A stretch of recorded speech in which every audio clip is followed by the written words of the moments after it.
আসাম গুয়াহাটির পামহি এলাকার একদম শেষ মাথায় একটি পুরনো টায়ারের গোডাউনটা তখন ঘুটঘুটে অন্ধকার।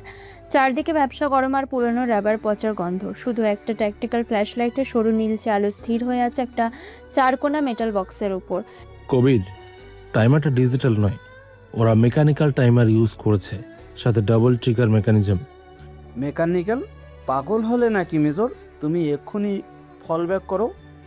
ওটা ব্লাইন্ড স্পট, যে কোনো মুহূর্তে ব্লাস্ট হতে পারে। এখান থেকে এখন ফল ব্যাক করার কোনো অপশন নেই কবির।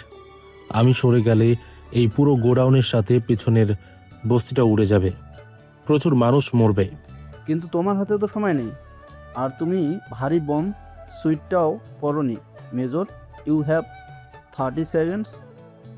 শাট আপ কবির, আমাকে একটু ফোকাস করতে দাও। এখানে একটা লুকোনো সার্কিট বোর্ড আছে। নিয়াজ তার ওয়্যার কাটার দিয়ে খুব সাবধানে নীল তারটা সামান্য সরায়। তার শ্বাস প্রশ্বাস একদম স্থির, যেন বুকের খাঁচাটা ওঠানামা করাও ভুলে গেছে। মাকড়সা? কি বলছো মেজর? কিসের মাকড়সা? সার্কিট বোর্ডের ঠিক মাঝখানে একটা কালো মাকড়সার লোগো আঁকা আছে, ওটা ওদের সিগনেচার। 15 সেকেন্ড বাকি আছে। 10 second major. Leave it man, তুমি বেরিয়ে এসো ওখান থেকে। Hold on, just hold on. টাইমারের কাঁটা যখন ঠিক 3 সেকেন্ডের ঘরে পৌঁছায়, নিয়াজ মেইন ডেটোনেটরের পিনটা এক টানা আলাদা করে ফেলে। টিকটিক শব্দটা হঠাৎ থেমে যায়। Thread neutralised. ফায়ার ব্রিগেডের লোকাল টিমকে ক্লিয়ারেন্সে দিয়ে দাও, ওরা এসে বাকিটা ক্লিয়ার করে নেবে। আলহামদুলিল্লাহ, তুমি আজ তো একটা পাগল নিয়াজ। সত্যি বলছি, তুমি একটা পাগল। পাগল না হলে কি আর রাতের বেলা এই কাজ করি? গাড়ি পাঠাও তাড়াতাড়ি, আমার ভীষণ ঘুম পাচ্ছে। গোডাউনের বাইরে দূরে কোথাও একটা কুকুরের একটানা ডাক শোনা যায়। রাতের অন্ধকার ধীরে ধীরে ফিকে হয়ে আসে। গুয়াহাটির হাতিগাঁও এলাকার সরু গলিগুলোতে ভোরের আজানের সুর ভেসে ওঠে। নিয়াজ একটা পুরনো হুডি গায়ে চাপিয়ে মাথা নিচু করে গলির ভেতর দিয়ে তার বাসার দিকে হাঁটতে থাকে। নিখুঁত একজন বেকার নেশাখোর ছেলের রূপ। সিরাজউদ্দিন মঞ্জিলের বিশাল লোহার গেটটা নিঃশব্দে খুলে সে ভেতরে ঢোকে। সকাল 8:15। ডাইনিং স্পেশে প্রতিদিনের মতো সকালে চরম ব্যস্ততা। নিয়াজের দাদি বিরক্ত হয়ে বলেন, আমি না, আজকে চায়ের লিকারটা এত কড়া কেন রে মা? সকালেই এমন চা খেলে তো আমার সারাদিন বুক জ্বলবে। কি করব আম্মা, ঘরে তো দুধ একদমই কম ছিল। আমি তো জলিলকে কাল রাতেই বলেছিলাম একটু দুধ এনে রাখতে, ছেলেটা ভুলেই গেল। ভাবি, জলিল তো কাল রাত 9টাতেই ঘুমিয়ে পড়ছিল। ওর দোষ নেই, সারাদিন দোকানে খেতে তো ক্লান্ত থাকে। হ্যাঁ, কাল তো আবার রেহানের শরীরটা ভালো ছিল না। আমি তো বলি ওকে একটু ডাক্তারের কাছে নিয়ে যেতে, কিন্তু ছেলের তো ব্যাংকের কাজ ছাড়া আর কোনো দিকেই হুঁশ নেই। আম্মু, আমার টিফিন বক্সটা রেডি করেছো? আজ আমার প্র্যাকটিক্যাল আছে, এমনিতেই দেরি হয়ে যাচ্ছে। আরে মা, ব্যাগে ভরে দিয়েছিস? কিন্তু তুই না খেয়ে এভাবে ছুটছিস কেন? অন্তত একটা রুটি মুখে দিয়ে যা। একদম সময় নেই আম্মু, স্কুটিটাও কাল থেকে স্টার্ট নিচ্ছে না। আমাকে এখন ফ্যান্সি বাজার মোড় থেকে রিক্সা ধরতে হবে। স্কুটিটা মেকানিককে দেখা, আর রাস্তায় সাবধানে যাবি, আজকাল যা দিনকাল পড়েছে। ঠিক সেই মুহূর্তে সদর দরজাটা ক্যাচ করে শব্দ করে খোলে। সবাই একযোগে দরজার দিকে তাকায়। নিয়াজ এসে দাঁড়ায় চৌখাটে। পায়ে কাদা মাখা জুতো, হুডির হাতা গোটানো, চোখ দুটো জবা ফুলের মতো লাল। ডাইনিং টেবিলে সব ব্যস্ততা যেন 1 সেকেন্ডে থমকে যায়। তার বাবা সিরাজউদ্দিন রেগে গিয়ে বলেন, এসেছিস? না আসলেও তো পারতি। কোনো ড্রেনে মরে পড়ে থাকলেও আমাদের সম্মানটা বাঁচত। গাঁজাখোর কোথাকার। নিয়াজ কোনো উত্তর দেয় না। সে টলতে টলতে ডাইনিং টেবিলের পাশ দিয়ে গিয়ে ফ্রিজটা খোলে। একটা ঠান্ডা পানির বোতল বের করে সোজা গলায় ঢালতে থাকে। তোকে প্রশ্ন করছি আমি, সারা রাত কোন চুলোয় পড়েছিলি তুই? হ্যাঁ, সকাল সকাল তুমি আবার শুরু করলে। আমার ছেলেটা মাত্রই তো এলো, একটু বসতে দাও ওকে। তুমি চুপ করো আমি না। তোমার এই অন্ধ আদরের জন্যই তো ছেলেটা আজ আজ তো একটা নেশাখোর হয়ে গেছে, নির্লজ্জ বেহায়া একটা। ভাইজান, বাদ দিন তো। সকাল সকাল ওর সাথে কথা বলে নিজের প্রেশার বাড়াচ্ছেন কেন? ও কি আপনার কোনো কথা শুনে নাকি?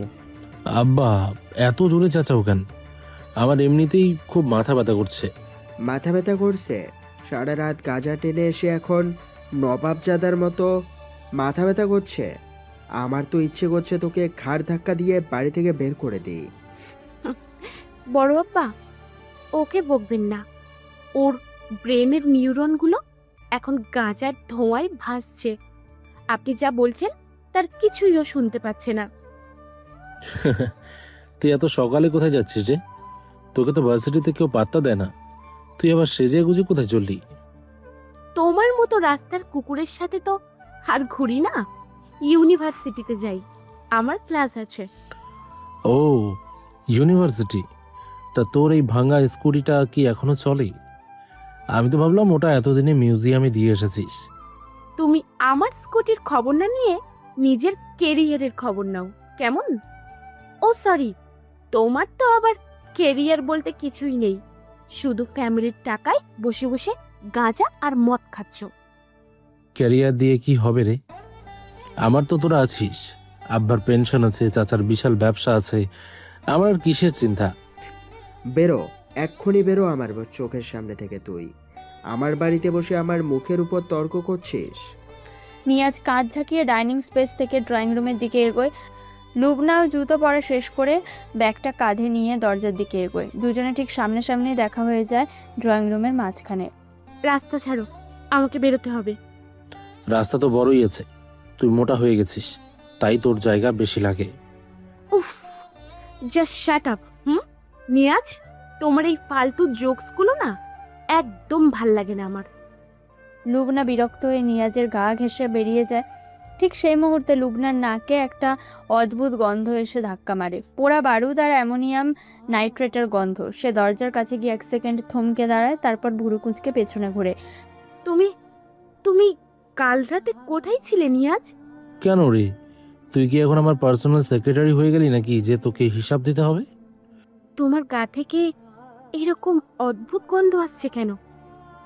এটা তো গাঁজা বা সস্তা কোনো সিগারেটের গন্ধ নয়। গন্ধ? ও, কাল রাতে রাজুর দোকানে বসে কাবাব খাচ্ছিলাম, হয়তো কয়লার ধোয়া লেগে গেছে। আমি কেমিস্ট্রির স্টুডেন্ট নিয়াজ, কাবাবের গন্ধ আর কয়লার ধোয়ার গন্ধ আমি খুব ভালো করেই চিনি। এটা একদম অন্য রকমের একটা গন্ধ। লুবনার চোখ যায় নিয়াজের ডান হাতের দিকে। সোফার হাতলে রাখা নিয়াজের তর্জনীতে স্পষ্ট একটা পোড়া দাগ, চামড়াটা লাল হয়ে ফুলে আছে। তোমার ডান হাতের আঙুলে ওটা কিসের দাগ? চামড়া তো পুরো লাল হয়ে ফুলে আছে। আরে কিছু না, বিড়ি ধরাতে গিয়ে হয়তো একটু ছ্যাঁকা লেগেছে। তুই এত টিকটিক করিস কেন বলতো? তুমি তো বিড়ি খাও না নিয়াজ, আর সাধারণ সিগারেটের ছাকা এমন হয় না। এটা অনেকটা কেমিক্যাল বার্ন বা ইলেকট্রিক স্প্যাকের মতো দেখতে। আহ লুবনা, তুই কি এখন আমার ইন্টারভিউ নিবি? আমার ভীষণ ঘুম পাচ্ছে, তুই যা তো এখন। ভেতর থেকে লুবনার মা ফরিদা বলেন, লুবানা, তুই এখনো যাসনি? তোর না দেরি হয়ে যাচ্ছিল? যাচ্ছি আম্মু, এই তো বেরোচ্ছি। লুবনা আরেকবার স্থির দৃষ্টিতে নিয়াজের দিকে তাকায়, তারপর ভারী কাঠের দরজাটা টেনে বেরিয়ে যায়। ছোট করে পরিচয়টা দেওয়া যাক। নিয়াজ হলো গল্পের নায়ক, বয়স 28। বাইরের পৃথিবীর কাছে সে ভারতের অন্যতম সেরা স্পেশাল ফোর্স এনএসজি অর্থাৎ ন্যাশনাল সিকিউরিটি গার্ডের একজন এলিট মেজর এবং বোম ডিসপোজাল এক্সপার্ট। কিন্তু নিজের যৌথ পরিবারের কাছে সে একজন চরম অবহেলিত, বেকার এবং নেশাখোর যুবক। ছদ্মবেশের কারণ জানতে হলে গল্প শুরু থেকে শেষ পর্যন্ত শুনতে হবে। লুবনা হলো আজকের গল্পের নায়িকা, বয়স 22, নিয়াজের চাচাতো বোন, ইউনিভার্সিটিতে কেমিস্ট্রির ছাত্রী, পরিবারের সবার খুব আদরের। আর বাকি সবার পরিচয় আশা করে বুঝতে পেরেছেন। এবার গল্পে ফেরা যাক। উফ, এই এক আপদ হয়েছে আমার। ঠিক ভর দুপুরেই মরে যাওয়ার কথা ছিল তোর। সকাল থেকে এমনিতেই মেজাজটা উফ ধুর। লুবনা কয়েকবার কিক স্টার্ট দেওয়ার চেষ্টা করে হাঁপিয়ে ওঠে। রাস্তার ওপারে একটা চায়ের দোকানের বেঞ্চে চোখ পড়তে সে থমকে দাঁড়ায়। সেখানে একটা পুরনো বেঞ্চে পা তুলে বসে আছে নিয়াজ, এক হাতে চায়ের ভাঁড়, অন্য হাতে একটা সিগারেট। চোখের দৃষ্টি একদম উদাসীন। লুবনার আগে গজগজ করতে করতে রাস্তা পেরিয়ে ওপারে যায়। তুমি এখানে বসে কি করছো? বাড়ি যাওনি এখনো? চা খাচ্ছি, তুই খাবি? এখানকার মালাইজাটা বেশ ভালো বানায়, একটু আদা বেশি দিতে বলবো? আমার চা খাবার কোনো শখ নেই নিয়াজ। সকাল থেকে এমনিতেই আমার মেজাজ খারাপ হয়ে আছে। স্কুটিটা আবার স্টার্ট নিচ্ছে না। তুমি এখানে বসে বসে নবাবের মতো চা না খেয়ে স্কুটিটা একটু গ্যারেজ অব্দি ঠেলে দাও তো। দেখলো না, আমি তো বেকার মানুষ, আমার এনার্জি খুব লিমিটেড। ওইটুকু এনার্জি আমি স্কুটি ঠেলে নষ্ট করতে চাই না। তুই বরং মানে আমি আমি রোদের মধ্যে এই ভারী স্কুটিটা ঠেলবো আর তুমি তুমি বসে বসে দেখবে? উফ, একটু তো শরম থাকা উচিত। স্কুটিটা এখানেই কেজি ধরে বিক্রি করে দে। যা লোহা আছে অন্তত 1 মাসের রিক্সা ভাড়া উঠে যাবে তোর। আমি কি আর খারাপ বুদ্ধি দিই? তোমার সাথে না কথা বলাই আমার ভুল হয়েছে। একটা ফ্যামিলিতে মানুষ থাকলে অন্তত বিপদে তো সাহায্য করে। আর তুমি তুমি তো একটা নেশাখোর, বেকার, অপদার্থ। বল বল, থেমে গেলি কেন? আব্বা তো সকালে বিশেষ গুণগুলোই দিচ্ছিল, নতুন কিছু থাকলে বল। জাস্ট শাট আপ নিয়াজ, তোমাকে কিচ্ছু করতে হবে না, আমি নিজেই নিয়ে যাচ্ছি। তোমার মতো স্বার্থপর মানুষের কাছে কিছু সাহায্য চাওয়াটাই আমার পাপ হয়েছে। লুবনা গজগজ করতে করতে স্কুটির হ্যান্ডেল ধরে প্রাণপণে ঠেলতে শুরু করে। চাকা জ্যাম হয়ে থাকা স্কুটিটা ভীষণ ভারী লাগছে। কয়েক কদম এগোতে তার শ্বাস আটকে আসার জোগাড়। হঠাৎ সে খেয়াল করে স্কুটিটা যেন ম্যাজিকের মতো হালকা হয়ে গেছে, চাকাগুলো একদম স্মুথলি এগোচ্ছে। উফ, কি হলো? বেকার মানুষের এনার্জি হঠাৎ ফিরে এলো নাকি নাকি চা খেয়ে বল পেলে? নিয়াজ নিজের সিগারেটটা রাস্তায় ফেলে পা দিয়ে পিষে দিয়ে নিঃশব্দে উঠে এসেছে। সে এক হাতে স্কুটির পেছনের ক্যারিয়ারটা ধরে এমন একটা টেকনিক্যাল অ্যাঙ্গেলে পুশ করছে যে পুরো ওজনটা তার হাতের মুঠোয় চলে এসেছে। রাস্তায় একটা মেয়ে একা স্কুটি ঠেলছে আর আমি বসে চা খাচ্ছি। এটা দেখলেই পাড়ার লোকেরা আমাকে অসভ্য ভাববে না বল? আমার তো একটা রেপুটেশন আছে। পাড়ার লোক তোমাকে এমনিতেই অসভ্য ভাবে নিয়াজ, ওটা নিয়ে আর তোমার নতুন করে ভাবার কিছু নেই। তুমি বরং নিজের কেরিয়ার নিয়ে ভাবো। তা অবশ্য ঠিক বলেছিস, তবে তোর এই লোহা লক্করটা সত্যিই বড্ড ভারী। তুই নিজে এত হালকা আর স্কুটি এত ভারী কেন? নেশা করলে মানুষের গায়ে যে হাতির জোর আসে সেটা আমি জানতাম না। এক হাতে এত ভারী স্কুটি ঠেলছো কি করে? আমি তো 2 হাতেও পারছি না। লজিকটা খুব সিম্পল রে। হাতি তো সারাদিন পাতা খায়, আর আমিও তো পাতা খাই। লজিক মিলে গেল না? হাতির জোর তো আসবেই। লুবনা না চাইতেও সামান্য হেসে ফেলে। সে মুখটা অন্যদিকে ঘুরিয়ে হাসিটা লুকানোর চেষ্টা করে। বাজে জোকস মারা বন্ধ করো আর একটু জোরে ঠেলো। গ্যারেজটা মোড়ের মাথায়, আমাকে আবার বাড়ি গিয়ে অ্যাসাইনমেন্ট করতে হবে। তোর ভাই রেহান তো অনেক বড় ব্যাংকার, তোকে একটা নতুন গাড়ি কিনে দেয় না কেন? এই ভাঙা স্কুটি নিয়ে আর কতদিন ঘুরবে? রেহানকে বলিস একটা ব্যবস্থা করতে। ভাইয়া নিজের টাকায় সব করেছে নিয়াজ। ও ব্যাংকের জোনাল ম্যানেজার, ওর অনেক রেসপন্সিবিলিটি। তোমার মতো তো আর সারাদিন টোটো করে ঘুরে বেড়ায় না। ও ফ্যামিলির জন্য অনেক কিছু করে। তা ঠিক, বড় মানুষের বড় রেসপন্সিবিলিটি। আচ্ছা লুবনা, তোর ভাই আর ব্যাংকে কি আমার মতো বেকারদের কোনো লোন টোন দেবে? ভাবছি একটা চায়ের দোকান খুলবো রাজু দোকানের পাশে। ভাইয়ার ব্যাংকে তোমার মতো ফ্রডদের ঢোকাই নিষেধ। তুমি গ্যারেজ অব্দি পৌঁছে দিয়ে সোজা বাড়ি যাবে, আর কোনো উল্টো পাল্টা জায়গায় গিয়ে বসে থাকবে না বলে দিলাম। নিয়াজ আর কোনো কথা বলে না, সে শুধু এক হাতে স্কুটিটা ঠেলতে থাকে। আর তার চোখের দৃষ্টি লুবনার কথার পর হঠাৎ করেই খুব শান্ত আর গভীর হয়ে যায়। রেহানের ব্যাংকের কথায় তার মাথায় অন্য একটা হিসাব চলতে শুরু করেছে। দুপুরের কড়া রোদ মরে গিয়ে গুয়াহাটির আকাশে তখন সন্ধ্যার লালচে আভা। আজানের সুর মিলিয়ে যাওয়ার পর পাড়ার দরগার পেছনের গলিটায় একটা অদ্ভুত নীরবতা নেমে এসেছে। গলির মুখে জিলাপি আর কাবাবের দোকানের ভিড় থাকলেও পেছনের দিকটা খুব একটা কেউ আসে না। নিয়াজ দরগার পেছনের ভাঙা সিঁড়িটায় বসে আছে, তার পরনে সেই সকালের পুরনো হুডি, মাথায় হুডির টুপিটা টানা। একজন মাঝবয়সী লোক কাঁধে একটা ছোট কাঠের বাক্স ঝুলিয়ে ধীর পায়ে নিয়াজের পাশের সিঁড়িতে এসে বসে। লোকটার পরনে ঢিলেঢালা কুর্তি, মাথায় ফেজ টুপি। বাইরে থেকে দেখলে নিখুঁত একজন আতর বিক্রেতা, কিন্তু সে আসলে নিয়াজের এনএসজি হ্যান্ডলার কবির। আতর লাগবে ভাইজান? খুব ভালো গোলাপ আতর আছে আমার কাছে, একদম খাঁটি। গোলাপের গন্ধে আমার আজকাল বড্ড মাথা ঘোরে কবির। তোমার কাছে পোড়া বারুদের কোনো গন্ধ আছে? থাকলে দাও। মস্করা করো না মেজর, পরিস্থিতি খুব একটা সুবিধার নয়। কাল রাতেই ওই ব্লাস্টটা ফেল হওয়ার পর থেকে ওরা খুব অ্যালার্ট হয়ে গেছে। ওদের নেটওয়ার্ক অনেক গভীরে। আমি বলেছিলাম ওটা একটা টেস্ট রান ছিল। ওরা চেক করছিল আমাদের রেসপন্স টাইম কতটা।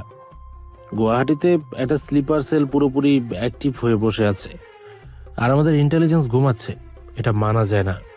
ইন্টেলিজেন্স ঘুমাচ্ছে না মেজর, আমরা ওদের মানি ট্রেলটা ট্র্যাক করার চেষ্টা করেছিলাম। এত বড় একটা সেল চালাতে গেলে প্রচুর ফান্ডের দরকার, আর ওরা হাওয়া থেকে টাকা পাচ্ছে না। কেউ ওদের ব্যাক করছে। তার মানে লোকাল কোনো সোর্স আছে? হাওয়ালের মাধ্যমে টাকা আসছে নাকি বর্ডার পার হয়? না, হাওয়াল্লা ওখান থেকে বেশি রিক্সি। ওরা খুব স্মার্টলি লোকাল ব্যাংক ইউজ করে টেরোন ফান্ডিং করে। ছোট ছোট ফেক আইডি অ্যাকাউন্টের মাধ্যমে কোটি কোটি টাকা ট্রান্সফার আছে, একদম লিগাল ওয়েতে। Local bank? এতগুলো ফেক অ্যাকাউন্ট একটা ব্রাঞ্চে তৈরি হচ্ছে, আর ব্যাংকের অডিট টিম কিছু ধরতে পারছে না? এটা তো ইম্পসিবল। ব্যাংকের সিস্টেম এতটা লুজ নয়। ইম্পসিবল নয় মেজর, যদি ব্যাংকের একদম টপ লেভেলের কেউ ওদের সাথে সরাসরি যুক্ত থাকে, সে নিজের হাতে এই ট্রানজ্যাকশনগুলো অ্যাপ্রুভ করবে। সিস্টেমকে বাইপাস করার ক্ষমতা যার আছে। ব্যাংকের নাম কি, আর সেই টপ লেভেলের লোকটাকে? কবির তার কাঠের বাক্সটা খোলার ভান করে পকেট থেকে একটা ছোট ভাঁজ করা চিরকুট বের করে নিয়াজের হাতের মুঠোয় গুজে দেয়। নিয়াজ খুব সন্তর্পণে চিরকুটটা খুলে সেখানে একটা নাম করা প্রাইভেট ব্যাংকের নাম আর ব্রাঞ্চের কোড লেখা। তুমি শিওর কবির এই ইনফরমেশনটা 100% অথেন্টিক? কোনো ভুল নেই তো? আমাদের সাইবার সেল গত 3 সপ্তাহ ধরে ওদের সার্ভার মনিটর করছে। ওই ব্রাঞ্চ থেকেই কাল রাতে আইডিটির পাসওয়ার্ড কেনার টাকাটা রিলিজ হয়েছে। জোনাল ম্যানেজার ডিজিটাল সিগনেচার ছাড়া এটা কোনোভাবেই সম্ভব না। Zonal manager? হ্যাঁ, লোকটার নাম রেহান আহমেদ। আমরা ওর ব্যাকগ্রাউন্ড চেক করছি, কিন্তু যেহেতু এই শহরে আছে, তোমাকে ওর উপর নজর রাখতে হবে। তুমি কি লোকটাকে চেনো মেজর? নামটা কি শোনা লাগছে? নিয়াজের চোখের দৃষ্টি মুহূর্তের জন্য তীক্ষ্ণ হয়ে ওঠে। তার হাতের মুঠোয় চিরকুটটা দুমড়ে মুচড়ে যায়। রেহান, লুবনার বড় ভাই, তার নিজের চাচাতো ভাই, পরিবারের সবচেয়ে আদর্শ ছেলেটা আসলে একটা টেররিস্ট স্লিপার সেলের ফাইন্যান্সার। চিনি, খুব ভালো করেই চিনি। ও আমার চাচাতো ভাই। হোয়াট? তোমার ভাই? মেজর, এটা তাহলে তুমি কি শিওর তুমি 100 করতে পারবে? That's good. কাজটা সহজ হবে। লোকটার ডেইলি রুটিন, কার কার সাথে দেখা করে, সব ডিটেলস আমার চাই। আর হ্যাঁ কবির, সাবধানে থেকো। ওরা কিন্তু হাইলি প্রফেশনাল। ওরা প্রফেশনাল হতে পারে মেজর, কিন্তু ওরা জানে না ওরা কার এলাকায় ঢুকেছে। তুমি শুধু ইমোশনাল হইও না, নিজের ফ্যামিলি বলে কথা। আমার ডিকশনারিতে ইমোশন বলে কিছু নেই।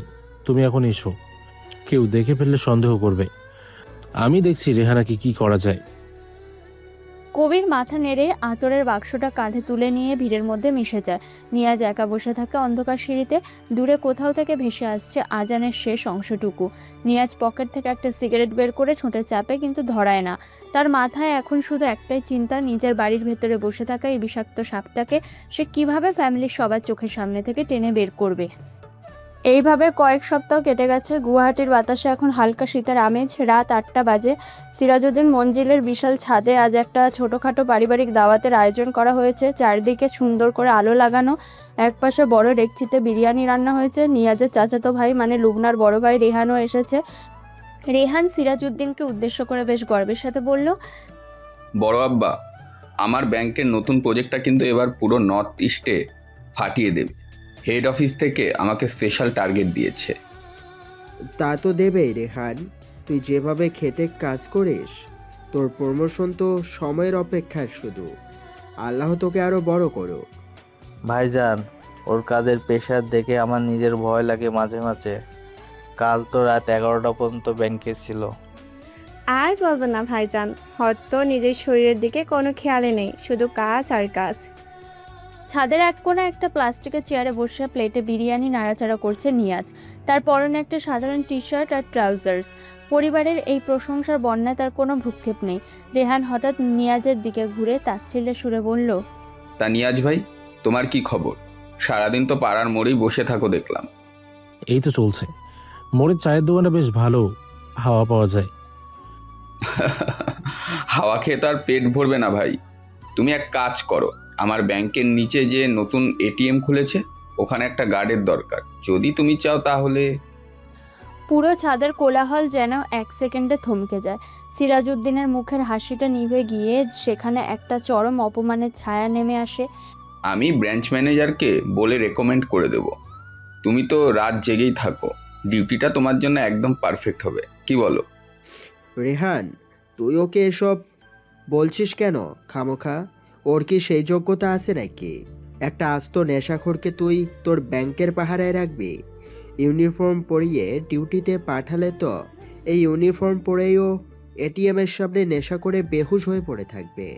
পাড়ার কুকুর এসে ওর গায়ে পেচ্ছাপ করে দিয়ে যাবে, আর ও টেরও পাবে না। তুই নিজের এত বড় একটা ব্যাংকের বদনাম করতে চাস, নাকি এই অপদার্থটাকে ওখানে ঢুকিয়ে যে ছেলে নিজের জন্মদাতা বাপ মায়ের সম্মান রাখতে পারলো না, দিনরাত গাজার ঘরে রাস্তায় রাস্তায় টলতে থাকে, সে তোর ব্যাংকের টাকা পাহারা দেবে? ওর তো ওই দারোয়ানের চাকরি করারও কোনো যোগ্যতা নেই। রিহান, তুই খামোখা তোর সময় নষ্ট করছিস ওকে এইসব বলে। না মানে বড় আব্বা, আমি তো ফ্যামিলির ভালোই চাই। বেকার বসে থাকার চেয়ে একটা ইউনিফর্ম পরে ডিউটি করলে তো সম্মানটা আসতো। ভাইয়া, অন্যের প্লেটে তাকানোর স্বভাবটা তোমার এখনো গেল না। লুবনা, তুই বড়দের কথার মাঝে কথা বলছিস কেন? আমি তো ওর ভালোর জন্যই। কারোর ভালো চাইলে তাকে সবার সামনে এভাবে অপমান করতে হয় না ভাইয়া। তোমার ব্যাংকের চাকরি তুমি তোমার কাছেই রাখো। লোবনা, চুপ কর তুই। তোর ভাই তো খারাপ কিছু বলেনি। আমু প্লিজ, ওনার এটিএম কার্ডের চাকরির অফার করার স্টাইলটা আমার একদম ভালো লাগেনি। নিয়াজ এতক্ষণ চুপচাপ বিরিয়ানি মাখাচ্ছিল। তার মুখে কোনো প্রতিক্রিয়া নেই, কিন্তু টেবিলের নিচে তার ডান হাতের মুঠো এত শক্ত হয়ে আছে যে আঙুলের জয়েন্টগুলো পুরোপুরি সাদা হয়ে গেছে। হঠাৎ বোকার মতো হেসে বলল, আরে লুবনা, তুই খামোখা রেগে যাচ্ছিস কেন? রেহান তো ভালোই বলেছে। তুমি চুপ করে থাকো নিয়াজ। তোমার হয়ে কেউ কথা বলতে গেলেই তুমি তাকে। না রে, গার্ডের চাকরিটা খারাপ না, কিন্তু ওই ইউনিফর্মটা বড্ড মোটা হয়। গরমে আমার আবার খুব ঘাম হয় তো, তাই ভাবছি। ঠিক সেই মুহূর্তে নিয়াজের বাঁ হাতের স্মার্ট ওয়াচে একটা টানা স্পন্দন হয়, 3 বার ছোট, 1 বার দীর্ঘ। এটা এনএসজির স্পেশাল কোড রেড সিগন্যাল। নিয়াজের চোখের দৃষ্টি 1 সেকেন্ডের ভগ্নাংশে বদলে যায়। প্লেটটা টেবিলে নামিয়ে রেখে বলল, থাক, বিরিয়ানিটা আজ কেমন যেন শক্ত হয়েছে, আমার পেটটা একটু গন্ডগোল করছে। হ্যাঁ, সারাদিন উল্টোপাল্টা সাইপাস গিললে তো পেট খারাপ হবেই। যা চোখের সামনে থেকে। যাচ্ছি আব্বা। রেহান, তোর ওই এটিএম এর ডিউটিটা আমি ভেবে দেখব, তবে রাতে আমার বড্ড ঘুম পায়। নিয়াজের এক মুহূর্তও দাঁড়ায় না, সে দ্রুত পায়ে ছাদের সিঁড়ি দিয়ে নিচে নেমে যায়। লুবনা ভুরু কুঁচকে নিয়াজের যাওয়ার পথের দিকে তাকিয়ে থাকে। ছেলেটার হঠাৎ করে এভাবে চলে যাওয়াটা তার কাছে খুব অদ্ভুত লাগে। রাত 11:30, গুয়াহাটির জালুকবাড়ি এলাকার আসাম ইঞ্জিনিয়ারিং কলেজের বয়েজ হোস্টেল। পুরো এলাকাটা ঘুটঘুটে অন্ধকার। মেইন রোডের স্ট্রিট লাইটগুলো কেউ ইচ্ছাকৃতভাবে নিভিয়ে দিয়েছে। চারিদিকে পাহাড়ের জন্য এলাকাটা আরও বেশি অন্ধকার লাগছে। কবির ইয়ারপিসে ফিসফিস করে বলল, মেজর, পরিস্থিতি খুব ভয়াবহ। 4 জন সশস্ত্র সন্ত্রাসী ওরা হোস্টেলের কমন রুমে 20 জন স্টুডেন্টকে জিম্মি করেছে। স্থানীয় পুলিশ এলাকা ঘিরে ফেলেছে? হ্যাঁ, পুলিশ বাইরে থেকে কর্ডন করেছে, কিন্তু ভেতরে ঢোকার সাহস পাচ্ছে না। সন্ত্রাসীদের কাছে আইডি আছে, ওরা দাবি করছে ওদের প্রধানকে মুক্তি দিতে হবে। ওদের প্রধান জেলের হাওয়া খাবে, আর এরা আজ রাতে জাহান্নামে যাবে। আমি অবস্থানে আছি। হোস্টেলের ছাদের ওপর একটা ভেন্টিলেশন শ্যাফটের পাশে উপুর হয়ে শুয়ে আছে নিয়াজ। তার পরনে সম্পূর্ণ কালো ট্যাকটিক্যাল পোশাক, মুখে কালো মাস্ক, হাতে একটা সাইলেন্সার লাগানো সাবমেশিন গান। মেজর, তুমি কি অনুমতি সংকেতের অপেক্ষা করবে? না, শিক্ষার্থীরা আতঙ্কিত হচ্ছে, আমি ভেতরে ঢুকছি, যোগাযোগ বন্ধ রাখো। নিয়াজ ভেন্টিলেটরের গ্রিলটা নিঃশব্দে খুলে ফেলে। সে একটা দড়ি বেঁধে শ্যাফটের ভেতর দিয়ে মাকড়সার মতো নিচে নামতে শুরু করে। কমন রুমের ঠিক ওপরের ফল সিলিংয়ের একটা প্যানেল সে খুব সাবধানে সরায়। এক সন্ত্রাসী চিৎকার করে ভাঙা হিন্দিতে বলল, একদম চুপ। কেউ শব্দ করলে এখানে গুলি করে দিব। নিচে 20 জন ছাত্র মেঝেতে হাঁটু গেড়ে বসে থরথর করে কাঁপছে। কয়েকজনের চোখ দিয়ে জল পড়ছে। 4 জন সন্ত্রাসী ঘরের 4 কোণে অবস্থান নিয়ে আছে। 4 জন, দুজনের হাতে AK-47, দুজনের হাতে পিস্তল, দূরত্ব 15 ফুট। নিয়াজ তার সাবমেশিন গানটা পিঠে ঝুলিয়ে নেয়। এই কাছাকাছি দূরত্বের মধ্যে গুলি চালালে শিক্ষার্থীদের গায়ে গুলি লাগার আশঙ্কা আছে। তাকে কাজটা খালি হাতে শেষ করতে হবে। দ্বিতীয় সন্ত্রাসী দলনেতার দিকে তাকিয়ে বলল, ভাইজান, পুলিশ তো বাইরে ঘোষণা দিচ্ছে, আমরা কি টাইমারটা চালু করে দেব? একটু অপেক্ষা কর, ওদের ঘুমাতে দে। ঠিক সেই মুহূর্তে ফল সিলিংয়ের প্যানেলটা নিঃশব্দে খুলে যায়। নিয়াজ একটা কালো ছায়ার মতো সোজা লাফিয়ে দ্বিতীয় সন্ত্রাসীর ঘাড়ের ওপর পড়ে। আহ! কোনো শব্দ বেরোনোর আগে নিয়াজের দুহাত লোকটার মাথাটা ধরে একটা ভয়ঙ্কর মোচড় দেয়। একটা চাপা মটকা শব্দ আর লোকটার ঘাড়ের হাড় ভেঙে সে মেঝের উপর লুটিয়ে পড়ে।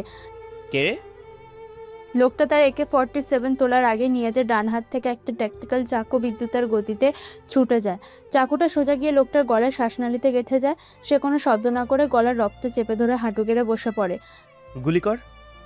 দলনেতা বন্দুক তোলার আগে নিয়াজ একটা গড়িয়ে গিয়ে তার পায়ের কাছে পিছলে যায়। সে লোকটার হাঁটুর পেছনে জয়েন্টে সজোরে লাথি মারে। লোকটা ভারসাম্য হারিয়ে সামনের দিকে ঝুঁকে পড়তে নিয়াজ তার নিজের কনুই দিয়ে লোকটার থুতনিতে একটা সজোরে আঘাত করে। লোকটা চোয়াল ভেঙে সে জ্ঞান হারিয়ে ফেলে। চতুর্থ সন্ত্রাসী ভয়ে কাঁপতে কাঁপতে পকেট থেকে একটা ধারালো চাকু বের করে বলল, কে তুই? কাছে আসবি না। শেষ সন্ত্রাসীটা মরিয়া হয়ে নিয়াজের দিকে চাকু নিয়ে ঝাঁপিয়ে পড়ে। নিয়াজ তার হাতটা আটকানোর চেষ্টা করে, কিন্তু জায়গাটা খুব ছোট হওয়ায় ধস্তাধস্তির এক পর্যায়ে সন্ত্রাসীর চাকুটা নিয়াজের বাঁ কাঁধের নিচে গভীরভাবে কেটে যায়। উফ! নিয়াজ ব্যথা একটু পিছিয়ে যায় না। সে তার ডান হাতের বুড়ো আঙুল দিয়ে লোকটা চোখে ঠিক পাশে চাপ বিন্দুতে এমন জোরে চাপ দেয় যে লোকটা ব্যথায় চিৎকার করে হাত থেকে চাকুটা ফেলে দেয়। নিয়াজ তাকে জামার কলার ধরে একটা আছাড় মারে মেঝের ওপর। লোকটার মাথা মেঝেতে লেগে জ্ঞান হারায়। মেজর, সাড়া দাও, ভেতরে কি হচ্ছে? এলাকা নিরাপদ কবির। 4 জন সন্ত্রাসী খতম। শিক্ষার্থীরা সবাই নিরাপদে আছে। সৃষ্টিকর্তাকে ধন্যবাদ। তোমার গলা এমন শোনাচ্ছে কেন? তুমি কি আঘাত পেয়েছো? সামান্য কেটে গেছে। স্থানীয় পুলিশকে ভেতরে পাঠাও, আমি বেরিয়ে যাচ্ছি। শিক্ষার্থীরা তখনও আবেশের মধ্যে আছে। চোখের সামনে মাত্র 40 সেকেন্ডের মধ্যে এই কালো পোশাক পরা লোকটা 4 জন সশস্ত্র সন্ত্রাসীকে খালি হাতে শেষ করে দিল। নিয়াজ তাদের দিকে একবার তাকিয়ে ইশারায় চুপ থাকতে বলে। তারপর সে দ্রুত জানালার কাঁচ ভেঙে অন্ধকারের মধ্যে মিলিয়ে যায়। তার বাঁ হাতটা রক্তে পুরো ভিজে গেছে। তাকে এখন এই অবস্থাতে বাড়ি পৌঁছাতে হবে কারো চোখে পড়ার আগে। রাত তখন 2:15। পুরো সিরাজউদ্দিন মঞ্জিল গভীর ঘুমে আচ্ছন্ন। বাইরে ঝিঝি পোকার একটানা ডাক ছাড়া আর কোনো শব্দ নেই। নিয়াজ নিঃশব্দে সদর দরজা খুলে ভেতরে ঢোকে। তার বাঁ হাতটা ডান হাত দিয়ে শক্ত করে চেপে ধরা। অন্ধকারে পা টেপে টেপে সে সোজা রান্নাঘরে গিয়ে ঢোকে। রান্নাঘরের ফ্রিজটা খুব সাবধানে খুলে নিয়াজ বরফের পাত্র থেকে কয়েক টুকরো বরফ বের করার চেষ্টা করে, কিন্তু বাঁ হাতের ব্যথায় তার আঙুলগুলো ঠিকমতো কাজ করছে না। হঠাৎ রান্নাঘরের আলোটা জ্বলে ওঠে। কি করছো অন্ধকারে? আরে তুই? লুবনা পানির বোতল নিতে এসে থমকে দাঁড়ায়। আলো না জ্বালিয়ে এত রাতে ফ্রিজ খুলে কি খুঁজছো? আর তোমার লুবনার কথা মাঝপথে থেমে যায়। আলোয় সে স্পষ্ট দেখতে পায় নিয়াজের ধূসর রঙের হুডির বাঁ দিকটা পুরো কালচে লাল হয়ে আছে। রক্ত তখনও চুইয়ে পড়ছে মেঝের টাইলসে। হে আল্লাহ! কি হয়েছে তোমার? এত রক্ত কেন? নিয়াজ তাড়াতাড়ি বাঁ হাতটা আড়াল করার চেষ্টা করে। আরে কিছু না, ওই একটু। পুরো হুডি তো রক্তে ভিজে আছে। এই, তুমি কি আবার পাড়ার মোড়ে কারোর সাথে মারামারি করেছো? আরে না রে বাবা, ওই মোড়ের মাথার নালাটা আছে না, ওখানে পা পিছলে নালাই পড়ে গেছো? আর এত রক্ত? ভেতরে মনে হয় ভাঙা গাছের টুকরো ছিল, সেটাই একটু ফুটে গেছে। তুই আলোটা নেভাতো, আব্বা উঠে পড়বে। বড় আব্বা উঠলে উঠুক, তুমি হাতটা সরাও তো দেখি। আহ লুবনা, বললাম তো কিছু হয়নি, আমি বরফ লাগিয়ে নিচ্ছি, তুই যা ঘুমা। একদম নড়বে না কিন্তু জায়গা থেকে। আমি প্রাথমিক চিকিৎসার বাক্স আনছি। লুবনা কোনো কথা না শুনে দ্রুত ড্রয়িং রুমের আলমারি থেকে প্রাথমিক চিকিৎসার বাক্সটা নিয়ে আসে। নিয়াজ তখন রান্নাঘরের কাউন্টারে হেলান দিয়ে দাঁড়িয়ে হাঁপাচ্ছে। ব্যথা তার কপাল ঘেমে উঠেছে। হুডিটা খোলো। আমি নিজেই পারবো। হুডিটা খুলতে বললাম না নিয়াজ? রক্ত জমাট বেঁধে যাচ্ছে কাপড়ের সাথে। নিয়াজ আর তর্ক করে না, সে খুব সাবধানে ডান হাত দিয়ে হুডির চেনটা নামায়। লুবনা সাহায্য করে হুডিটা বাঁকাত থেকে নামাতে। কাঁধের ঠিক নিচে পেশির ওপর গভীর একটা ক্ষত। লুবনা ক্ষতটা দেখে কয়েক সেকেন্ডের জন্য থমকে যায়। লুবনা তুলো জীবাণুনাশক ভেজাতে ভেজাতে বলল, এটা কাঁচের ক্ষত? হ্যাঁ, বড় একটা বোতলের কাজ ছিল বোধহয় নলায়। নালার কাঁচগুলো দেখছি আজকাল একদম অস্ত্রোপচারের ব্লেডের মতো ধারালো হচ্ছে, তাই না নিয়াজ? মানে? মানে এটা কোনো কাঁচের ক্ষত নয়। ভাঙা কাঁচের ক্ষত এবড়ো খেবড়ো হয়, আর এটা একদম নিখুঁত, সোজা একটা টান, অনেকটা সামরিক বাহিনীর চাকুর মতো। তোর তো দেখছি তদন্ত সংস্থায় যোগ দেওয়া উচিত। নালার কাজ সামরিক বাহিনীর চাকু হয়ে গেল। তুমি কি আমাকে বোকা ভাবো? আর নালায় পড়লে তোমার গায়ে তো কাদার গন্ধ থাকতো, তোমার গায়ে শুধু ঘাম আর রক্তের গন্ধ। রান্নাঘরে হঠাৎ নীরবতা নেমে আসে। লুবনা খুব কাছ থেকে নিয়াজের কাঁধে ব্যান্ডেজ বাঁধছে। লুবনার ভেজা চুলের সুবাস নিয়াজের নাকে এসে ধাক্কা মারে। নিয়াজ একদৃষ্টে লুবনার মুখের দিকে তাকিয়ে থাকে। লুবনার চোখের দিকে স্থির দৃষ্টিতে তাকিয়ে বলল, কিছু কিছু নালা খুব গভীর হয় লুবনা, সেখানে একবার নামলে আর সহজে ফেরা যায় না। লুবনার হাত কেঁপে ওঠে। নিয়াজের গলার আওয়াজটা এই প্রথম নেশাগ্রস্তদের মতো জড়ানো নয়, একদম স্পষ্ট, খুব গম্ভীর আর একটা অদ্ভুত বেদনায় ভরা। দুজনের চোখাচোখি হয় কয়েক সেকেন্ডের জন্য। কি বলছো এইসব? যাই বলি না কেন, তুই তো বিশ্বাস করবি না। ব্যান্ডেজটা একটু শক্ত করে বাঁধ, রক্ত পড়া বন্ধ হচ্ছে না। তোমার গলার আওয়াজটা হঠাৎ এমন কেমন? নেশাগ্রস্তদের মতো নয়, একদম অন্যরকম লাগছিল। ব্যথায় মানুষের গলা বদলে যায় লুবনা। তুই যা, ঘুমিয়ে পড়, কাল আবার তোর ক্লাস আছে। লুবনা ব্যান্ডেজে ক্লিপটা আটকে দিয়ে চুপচাপ প্রাথমিক চিকিৎসার বাক্সটা গুছিয়ে নেয়। নিয়াজ হুড়িটা কাঁধে ফেলে রান্নাঘর থেকে বেরিয়ে নিজের ঘরের দিকে চলে যায়। লুবনা সেখানে দাঁড়িয়ে থাকে বেশ কিছুক্ষণ। তার মাথায় শুধু নিয়াজের ওই ভারী গলার স্বর আর নিখুঁত ক্ষতের দাগটা ঘুরপাক খেতে থাকে। রান্নাঘরের এই ঘটনার পর রাতের বাকি সময়টা দুজনের কারোরই আর ঘুম আসেনি। ব্যথা নিয়াজের চোখ বুজে আসছিল না, আর লুবনার মাথার ভেতর শুধু একটাই প্রশ্ন, নিয়াজ আসলে কি লুকাচ্ছে। দেখতে দেখতে ঘড়ির কাঁটা ভোর 4:30 ছুঁয়ে ফেলে। বাইরে তখন আজান হয়নি। লুবনা বাথরুমে যাবার জন্য নিজের ঘরের দরজা খুলে বারান্দায় আসে। চারদিক ঘুটঘুটে অন্ধকার, শুধু নিয়াজের ঘরের দরজাটা সামান্য ভেজানো। সেখান থেকে একটা আবছা হলুদ আলো এসে পড়ছে বারান্দার মেঝেতে। লুবনা পা টিপে টিপে দরজার ফাঁক দিয়ে ভেতরে তাকায়, আর পর মুহূর্তে তার বুকের ভেতরটা যেন চমকে ওঠে। হে আল্লাহ, এগুলো আমি কি দেখছি? যে মানুষটাকে বাড়ির সবাই দিন রাত ঘৃণা করে, যে ছেলেটা কখনো মসজিদের ধারে কাছেও যায় না বলে বড় আব্বার রোজ গালাগাল করে, সে এত রাতে একা বসে জায়নামাজে কাঁদছে। ওর ওই চোখের পানি, ওই কাপা গলা, ওগুলো তো অভিনয় হতে পারে না। তাহলে কি ওই হাতের পোড়া দাগ, ওই চাকুর ক্ষত, আর একটু আগে আমাকে বলা ওই অদ্ভুত কথাগুলো, সবকিছুর পেছনে অন্য কোনো ভয়ঙ্কর সত্যি আছে। নিয়াজ, তুমি আসলে কে? কিসের এত কষ্ট তোমার ভেতরে, যেটা তুমি দিনের আলোতে কাউকে বুঝতে দাও না? নিয়াজ জায়নামাজে বসে আছে। তার গায়ে কোনো জামা নেই, শুধু কাঁধের সাদা ব্যান্ডেজটা স্পষ্ট দেখা যাচ্ছে। সে তাহাজ্জুদের নামাজ পড়ছে। যে ছেলেটাকে বাড়ির সবাই কর্মহীন অপদার্থ বলে জানে, সে শেষ রাতে একা বসে নামাজ পড়ছে। সে দোয়ায় হাত তুলে কান্নায় ভেঙে পড়ে নিচু স্বরে বলল, আমাকে ক্ষমা করে দিও আল্লাহ। চোখের সামনে এত রক্ত, এত মৃত্যু আমি আর নিতে পারছি না। লুবনার হাত পা ঠান্ডা হয়ে আসে। নিয়াজের দু চোখ বেয়ে নিঃশব্দে পানি পড়ছে। ছেলেটার কাঁধ ব্যথায় আর কান্নায় সামান্য কাঁপছে। সবাই আমাকে ঘৃণা করে, করুক, কিন্তু তুমি তো জানো আমি কেন এই পথে হাঁটছি। আমাকে একটু ধৈর্য দাও আল্লাহ, একটু শক্তি দাও, আমি যেন শেষ পর্যন্ত লড়তে পারি। লুবনা আর এক মুহূর্ত সেখানে দাঁড়াতে পারে না। সে নিঃশব্দে নিজের ঘরে ফিরে আসে। তার ভেতরে সমস্ত হিসাব নিয়াজকে নিয়ে, তার এতদিনের সমস্ত ধারণা যেন এক নিমেষে তাসের ঘরের মতো ভেঙে পড়ে। কত বড় একটা মিথ্যে নিয়ে বেঁচে আছো তুমি নিয়াজ। পুরো বাড়ির মানুষজনের এত ঘৃণা, বড় আব্বার এত তিক্ত অপমান, সব তুমি দিনের পর দিন মুখ বুজে সহ্য করে যাচ্ছ, শুধু নিজের আসল রূপটা লুকানোর জন্য। কি এমন ভয়ঙ্কর কাজের সাথে তুমি জড়িয়ে আছো যে নিজের পরিবার থেকেও তোমাকে এতটা দূরে থাকতে হচ্ছে? আর আমরা আমরা সবাই তোমাকে শুধু ভুলই বুঝে গেলাম। লুবনার চোখ থেকে দুফোঁটা জল গড়িয়ে পড়ে। ওই অগোছালো রূপটা যে পুরোটাই একটা নিখুঁত মুখোশ, সেটা আজ তার কাছে জলের মতো পরিষ্কার। তার শুধু মনে হতে থাকে নিয়াজের বলে ওই গর্তটা সত্যি খুব গভীর, আর ছেলেটা সেখানে একদম একা দাঁড়িয়ে আছে। পরের দিন বিকেলে নরম আলো ছড়িয়ে পড়েছে সিরাজউদ্দিন মঞ্জিলের পেছনের বারান্দায়। ঘড়িতে তখন বিকেল 5টা। পুরনো মেহগনি গাছের ছায়ায় জায়গাটা বেশ শান্ত।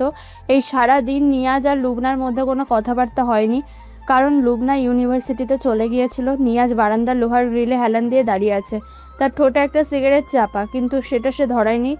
দৃষ্টি অনেক দূরের আকাশে স্থির। লুবনা ধীর পায়ে এসে তার ঠিক পাশে দাঁড়ায়। তুমি আসলে নিয়াজ ভাই? তোর বেকার জ্যাঠাতো ভাই। আবার কে? মিথ্যে বলো না। বেকার ছেলেরা রাত 3টের জাই নামাজে বসে ঢুকরে কাঁদে না নিয়াজ ভাই, আর তাদের কাঁধে চাকুর কোপ থাকে না। নিয়াজের ঠোঁটে চাপা সিগারেটটা একটু কেঁপে ওঠে। সে ধীরে ধীরে লুবনার দিকে ঘাড় ঘোরায়। তার চোখের সেই চিরচেনা উদাসীন ভাবটা এক নিমেষে উধাও হয়ে গেছে। তুই কাল রাতে আমার ঘরের সামনে ছিলি? হ্যাঁ ছিলাম, আমি সব দেখেছি। তোমার ওই চোখের পানি, তোমার ওই আল্লাহর কাছে সাহায্য চাওয়া, ওগুলো ওগুলো কোনো অভিনয় ছিল না। মাঝরাতে মানুষের অনেক কিছুই মনে হয় লুবনা। তুই হয়তো ভুল দেখেছিস। আমি তো ঘোরের মধ্যে। কিসের ঘোর? তুমি কি আমাকে একদমই বোকা ভাবো? দিনের পর দিন এই বাড়ির সবাই তোমাকে কত ঘৃণা করেছে। আব্বা তোমাকে যা ইচ্ছে তাই বলেছে। বড় আব্বা তোমাকে বাড়ি থেকে বের করে দিতে চাইছে, আর তুমি সব কিছু মুখ বন্ধ করে সহ্য করছো কেন? কারণ আমি এটাই প্রাপ্য মনে করি। এর বাইরে আর কোনো কারণ নেই। তুমি তুমি এখনো লুকানোর চেষ্টা করছো। তোমার ওই হাতের পোড়া দাগ, কালো রাতের ওই নিখুঁত ক্ষতের দাগ, আর তোমার ওই আদেশের মতো গলার স্বর। তুমি কিসের সাথে জড়িয়ে আছো নিয়াজ ভাই? যে জিনিসটা তুই জানিস না লুবনা, সেটা না জানাই তোর জন্য ভালো। কিন্তু আমি জানতে চাই, তুমি কেন একা এত কষ্ট পাচ্ছ? আমাকে অন্তত বলতে পারো। আমি আমি প্রমিস করছি, আমি কাউকে কিচ্ছু বলবো না, কথা দিলাম। কিছু সত্যি খুব খারাপ হয় লুবনা। এত খারাপ যে তার ছায়া পড়লে তোর এই সাজানোর জীবনটা নষ্ট হয়ে যাবে। আমার জীবন কি হবে সেটা আমি বুঝে নেব, কিন্তু তুমি নিজের পরিবার থেকে নিজেকে এভাবে কেন গুটিয়ে নিচ্ছ? বড় আপা যখন তোমাকে অপমান করে, তোমার কি একটু কষ্ট হয় না? কষ্ট পাওয়ার সুযোগ আমার নেই রে। আর আব্বা আমাকে অপমান করে কারণ সে আমাকে ভালোবাসে। সে চায় তার ছেলেটা অন্তত মানুষের মতো মানুষ হোক। তাহলে তুমি মানুষের মতো মানুষ হয়ে দেখাচ্ছ না কেন? কেন এই মিথ্যে মাতাল রূপটা ধরে রেখেছো? কারণ আমি যদি আমার আসল রূপে আসি, তাহলে এই বাড়ির অনেক মানুষের আসল রূপ বেরিয়ে পড়বে, আর সেই ধাক্কাটা আব্বা সহ্য করতে পারবে না। লুবনা একদম চুপ হয়ে যায়। নিয়াজের এই কথার গভীরতা সে ঠিক বুঝতে পারে না, কিন্তু তার ভয় হয়। দূরে কোথাও থেকে মাগরিবের আজানের শব্দ ভেসে আসতে শুরু করে। মাগরিবের আজানের সময় হয়ে গেছে। তুই ভেতরে যা লুবনা। আর কাল রাতে তুই যা দেখেছিস সেটা ওই রাতের অন্ধকারেই ভুলে যা। আমার ব্যাপারে আর কোনো খোঁজ নেওয়ার চেষ্টা করিস না।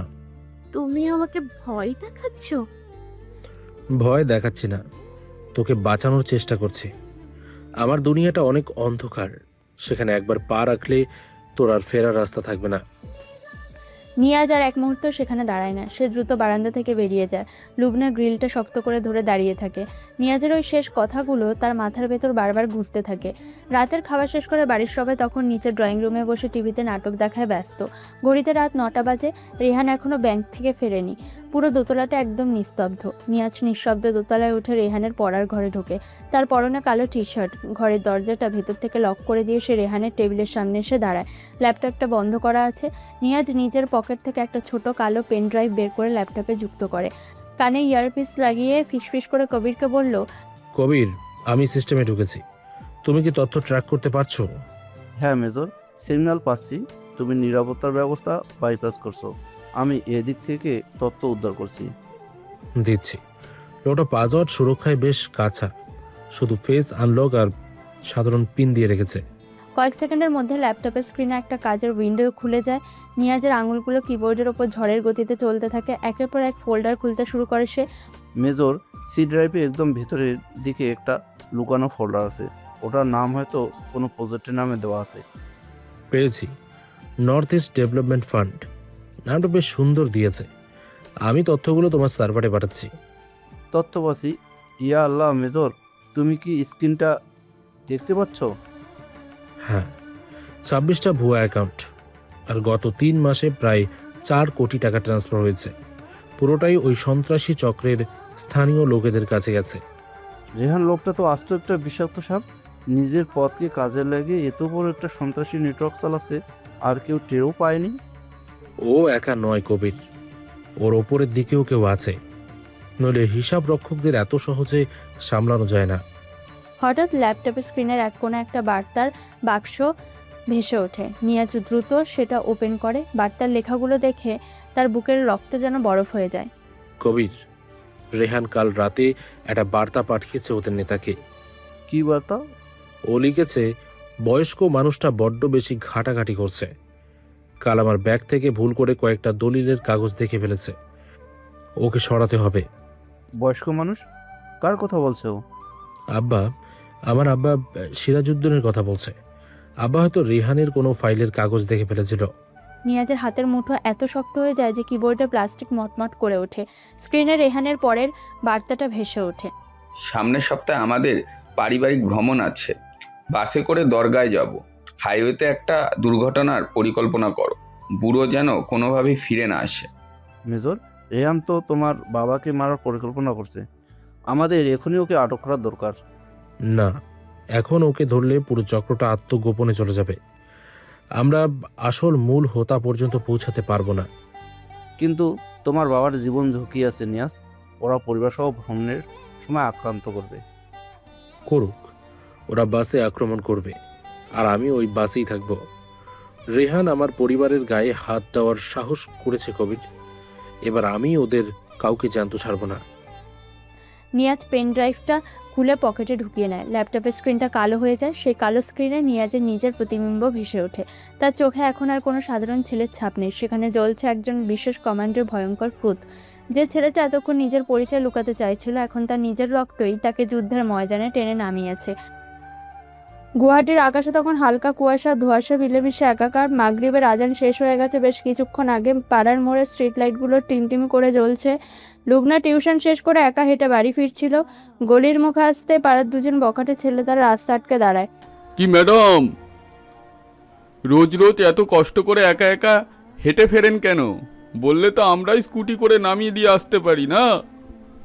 ছাড়ুন, রাস্তা ছাড়ুন, আমাকে বাড়ি যেতে হবে। আরে এত রাগ দেখাচ্ছিস কেন? পাড়ারই তো ছেলে আমরা। একটু দাঁড়িয়ে দুটো কথা বললে কি আর আপনার পড়াশোনার ক্ষতি হয়ে যাবে? দেখুন, আমি কিন্তু এবার চিৎকার করব। আপনারা ভালোই ভালোই সরে দাঁড়ান। ঠিক তখনই গলির অন্ধকার দিকটা থেকে একটা টলটলে ছায়া এগিয়ে আসে। নিয়াজ, তার পরনে সেই পুরনো হুডি, পা দুটো যেন মাটিতে ঠিকমতো পড়ছে না। সে গুনগুন করে একটা পুরনো গান গাইতে গাইতে বখাটেদের ঠিক মাঝখান দিয়ে যাওয়ার চেষ্টা করে। এই নেশাখোর, চোখ কি পকেটে নিয়ে ঘুরিস নাকি? দেখতে পাচ্ছিস না এখানে কথা বলছি? আরে ভাই, রাস্তা তো সবার, তুই খামোকা আমাকে ধাক্কা দিলি কেন? তোর তো দেখছি আজ মরণ ঘনিয়ে এসেছে। তোকে আজ আমি। ছেলেটা কথা শেষ করার আগেই নিয়াজ যেন ব্যালেন্স হারিয়ে হুমড়ি খেয়ে ওর গায়ের উপর পড়ে যায়। কিন্তু বাইরে থেকে যেটা নিছকই একটা মাতালের পড়ে যাওয়া মনে হচ্ছিল, বাস্তবে সেটা ছিল স্পেশাল ফোর্সের নিখুঁত সিক ক্ল্যাম্প গ্রিপ। নিয়াজের ডান হাতের বুড়ো আঙুল আর তর্জনী ছেলেটার বাঁদিকের কলার বোনের ঠিক ভেতরের প্রেশার পয়েন্টে বসে যায়, আর বাঁ হাত দিয়ে সে ছেলেটার কবজিতে একটা অদ্ভুত মোচড় দেয়। আহ, ছাড় আমায়, আমার হাত ভেঙে গেল। ওরে বাপরে! আরে ভাই, সরি, আমি তো ব্যালেন্স হারিয়ে তোর গায়ের ওপরে পড়ে গেলাম। তুই হঠাৎ করে বসে পড়লি কেন মাটিতে? কি রে, কি হলো তোর হঠাৎ? আমার হাড় ভেঙে দিয়েছি মনে হয়। চল এখান থেকে। ছেলে দুটো খোঁড়াতে খোঁড়াতে গলির মোড় ঘুরে পালিয়ে যায়। নিয়াজ নিজের হুডিটা একটু ঝেড়ে নিয়ে লুবনার দিকে তাকিয়ে বোকার মতো একটা হাসি দেয়। দেখেছিস, নেশাখোর বলে সবাই কেমন ধাক্কা মারে। তুই দাঁড়িয়ে আছিস কেন? বাড়ি যা। স্টপ ইট নিয়াজ ভাই, তুমি ইচ্ছে করে ওর ক্লাভিকল বোনে স্পেশাল দিয়েছো। কি ক্লাভিকল? ওটা আবার কি জিনিস? আমি তো ব্যালেন্স হারিয়ে। আমি সায়েন্সের স্টুডেন্ট নিয়াজ ভাই, আমি আনাটমি খুব ভালো করেই বুঝি। তুমি ওর কলার বোনে যে পয়েন্টটাই প্রেশার দিয়েছো, সাধারণ মানুষ ওই পয়েন্টটা টার্গেট করতে পারে না। তোর মাথার তার সত্যিই কেটে গেছে লোবনা। আমি নিজে সোজা হয়ে দাঁড়াতে পারছি না, আর তুই বলছিস আমি নাকি ওর হার। ওটা স্পেশাল ফোর্সের টেকনিক, আমি ইন্টারনেটে দেখেছি। তুমি কবজিতে যে মোচড়টা দিয়েছো, ওটা সেলফ ডিফারেন্সের নর্মাল কোনো মুভ নয়। ইন্টারনেটটা আজকাল অনেক কিছুই দেখায় লোবনা, সব বিশ্বাস করতে নেই। তুমি কি লুকাচ্ছ আমার কাছ থেকে? ওই ছেলেটা ব্যথায় নীল হয়ে গেল 1 সেকেন্ডে, আর তুমি বলছো তুমি পড়ে গিয়েছিলে। হ্যাঁ, পড়ে গিয়েছিলাম। আর তুইও এখন বেশি বকতে বকতে রাস্তায় পড়ে যাবি। চুপচাপ বাড়ি চল। নিয়াজ আর কোনো কথার উত্তর না দিয়ে টলতে টলতে সামনের দিকে হাঁটতে শুরু করে। লুবনা সেখানেই দাঁড়িয়ে থাকে, তার বুকের ভেতরটা ধরফর করছে। নিয়াজের এই মাতলামির আড়ালে লুকিয়ে থাকা মানুষটা যে কতটা ভয়ঙ্কর হতে পারে সেটা সে নিজের চোখে দেখল। রাতের খাওয়া দাওয়ার পর সিরাজউদ্দিন মঞ্জিল তখন একদম নিস্তব্ধ।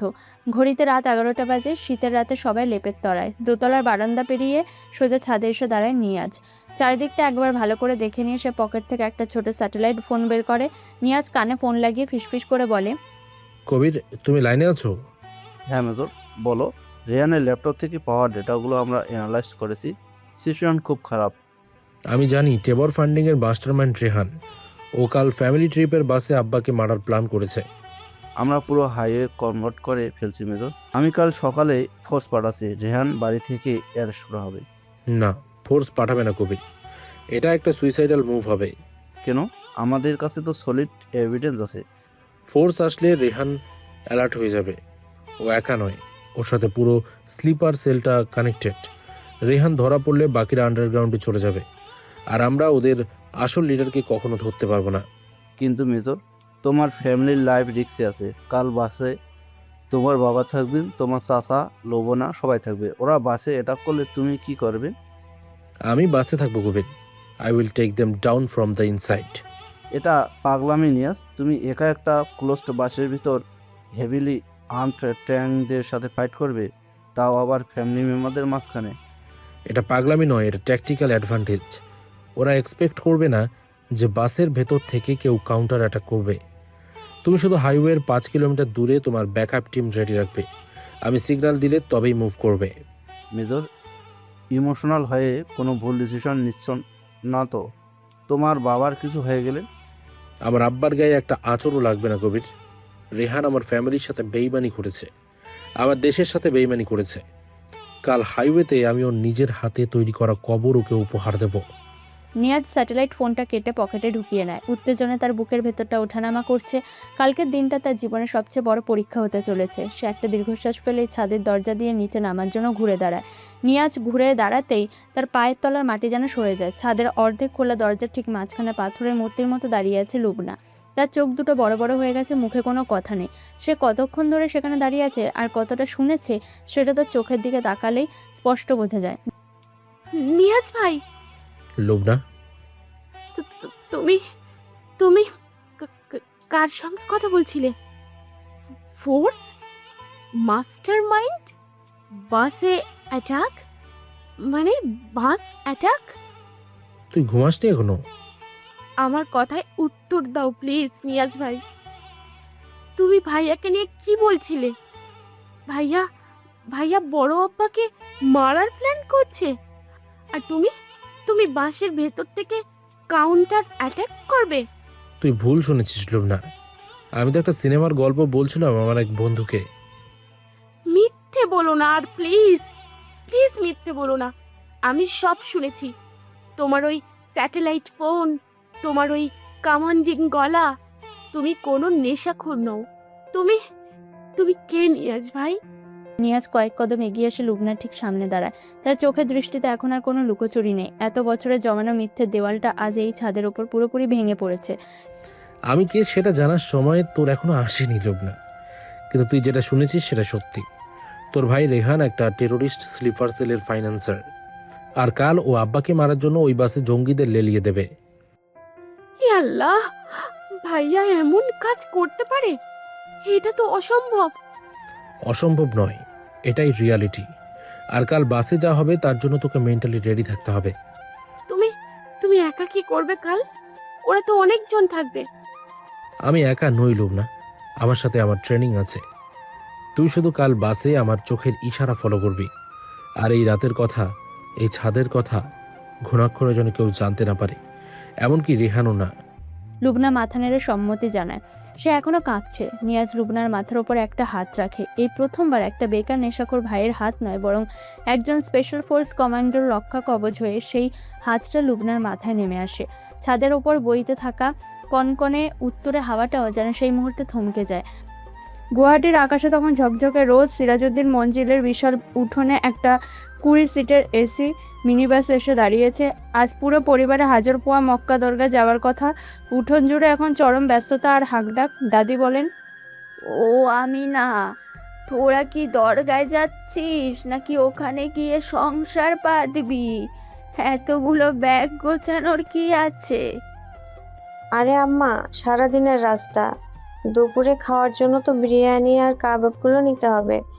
বাসের ওই পেছনের সিটে রাখো তো জলিল এগুলো। ভাবি, পানির বোতলগুলো কিন্তু নেওয়া হয়নি এখনো। রেহান, তুই একটু জলিলকে সাহায্য কর না বাবা। আমি দেখছি আম্মু, তোমরা আগে বাসে গিয়ে বসো তো।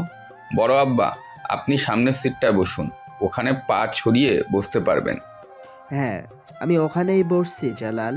তুই ড্রাইভারকে বলে দে রাস্তায় যেন বেশি ঝাঁকুনি না দেয়। তোর মায়ের এমনিতেই কোমরে ব্যথা। আমি বলে দিয়েছি ভাইজান, আপনারা উঠুন। পরিবারের সবাই যখন বাসে ওঠার জন্য ব্যস্ত, ঠিক তখনই সদর দরজা দিয়ে উঠোনে এসে ঢোকে নিয়াজ। তার পরনে একটা ঢিলেঢালা কালো কার্গো প্যান্ট আর ফুল হাতা কালো টি শার্ট। কাঁধে একটা বিশাল সাইজের কালো ড্যাফেল ব্যাগ। ব্যাগের ভারে তার কাঁধটা সামান্য একদিকে ঝুঁকে আছে। তুই আবার এই ব্যাগপত্র নিয়ে কোথায় চললি সকালবেলা? ও বাবা, কোথায় আবার? তোমাদের সাথে দরগায় যাচ্ছি। তুই দরগায় যাবি? যে ছেলে জীবনে কোনোদিন মসজিদে পা রাখলো না, সে যাবে দরগায়।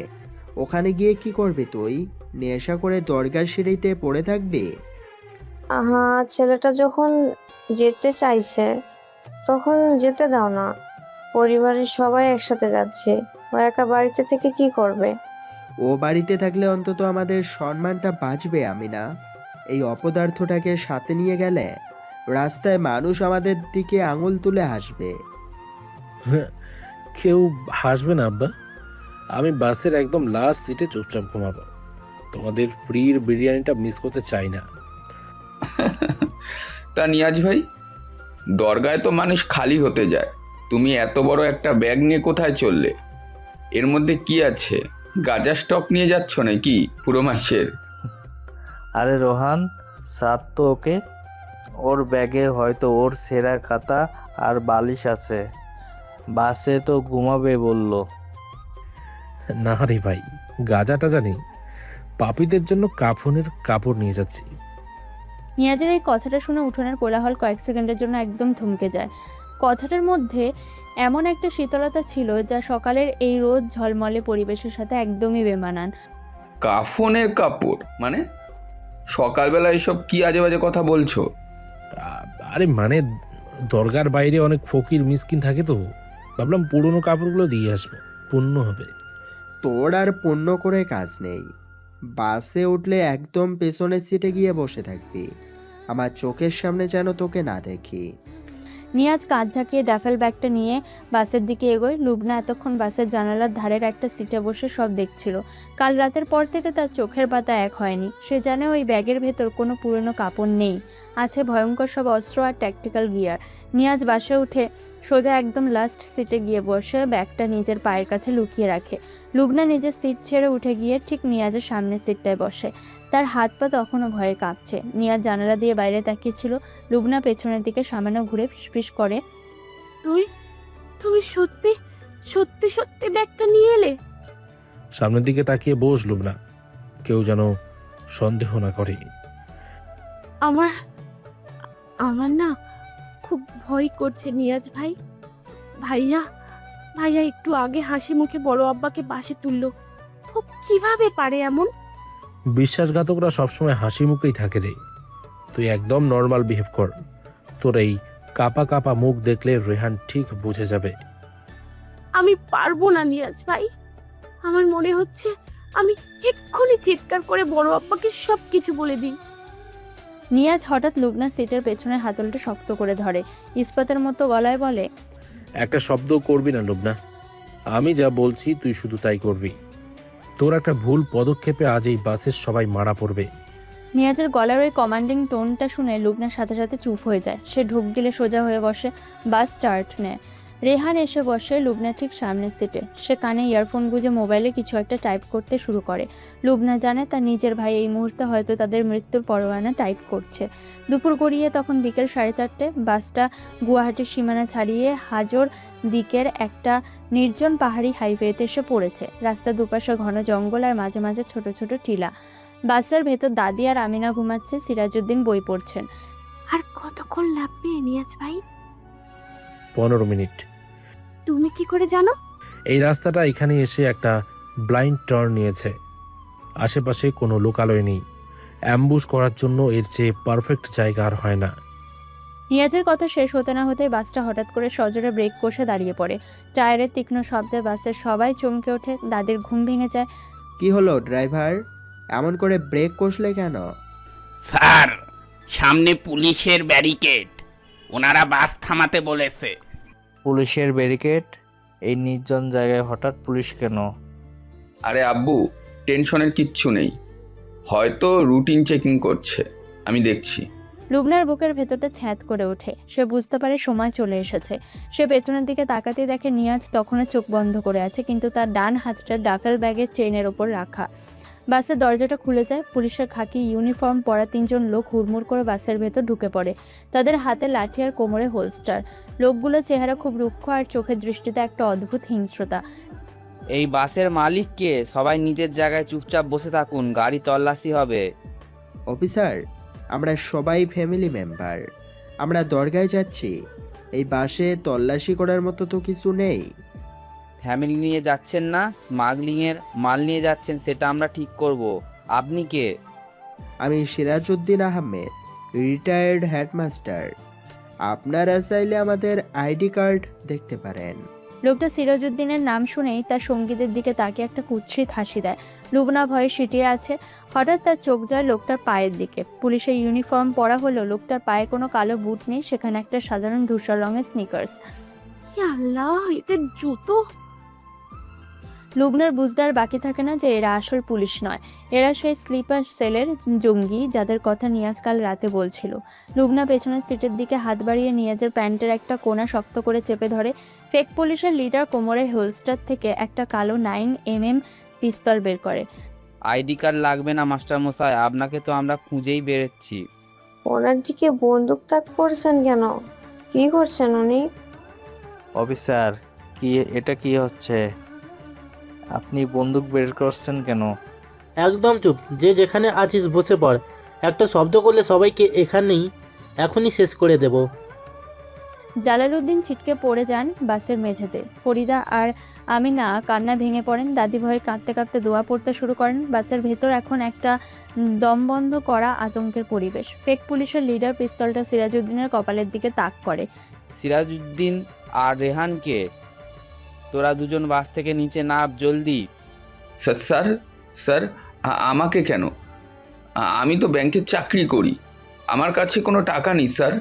আপনারা চাইলে আমার ঘড়ি, মোবাইল সব নিয়ে নিন। টাকা লাগবে না রেহান বাবু, আপনাদের দুজনের নাম ওপর থেকে এসেছে, নিচে নামুন, নইলে বাসের ভেতরেই লাশ ফেলে দেব। আমার ভাতিজাকে কেন ডাকছো তোমরা? আমার ফ্যামিলির কাউকে কিছু করবে না, যা করার আমাকে করো। সিরাজউদ্দিন তার ভাতিজাকে বাঁচানোর জন্য বন্দুকের সামনে দাঁড়িয়ে গেছেন, অথচ তিনি জানেনই না যে তার এই আদরের ভাতিজাই তার মৃত্যুর এই ফাঁদটা পেতেছে। লুবনা সহ্য করতে না পারে ফুঁপিয়ে কেঁদে ওঠে। সে বারবার পেছনের সিটে নিয়াজের দিকে তাকাচ্ছে। নিয়াজ তখনও চোখ বন্ধ করে সিটের সাথে মিশে বসে আছে, যেন সে গভীর ঘুমে আচ্ছন্ন। জঙ্গি 3 পেছনের দিকে এগোতে এগোতে বলে, লিডার, পেছনে একটা লোক ঘুমাচ্ছে মনে হয়, ওকে তুলবো? কাউকে তুলতে হবে না। এই বুড়ো আর ওর ছেলেকে নিচে নামা, তারপর বাসের দরজা বাইরে থেকে লক করে পেট্রোল ঢেলে দে। একটা সাক্ষীও যেন বেঁচে না থাকে আজ। এই কথাটা শোনার সাথে সাথে বাসের সবার রক্তহীন হয়ে যায়। রেহান নিজেও 1 সেকেন্ডের জন্য চমকে ওঠে। তার প্ল্যান ছিল শুধু বড় আব্বাকে সরানোর, কিন্তু এরা তো পুরো বাস জ্বালিয়ে দিতে চাইছে।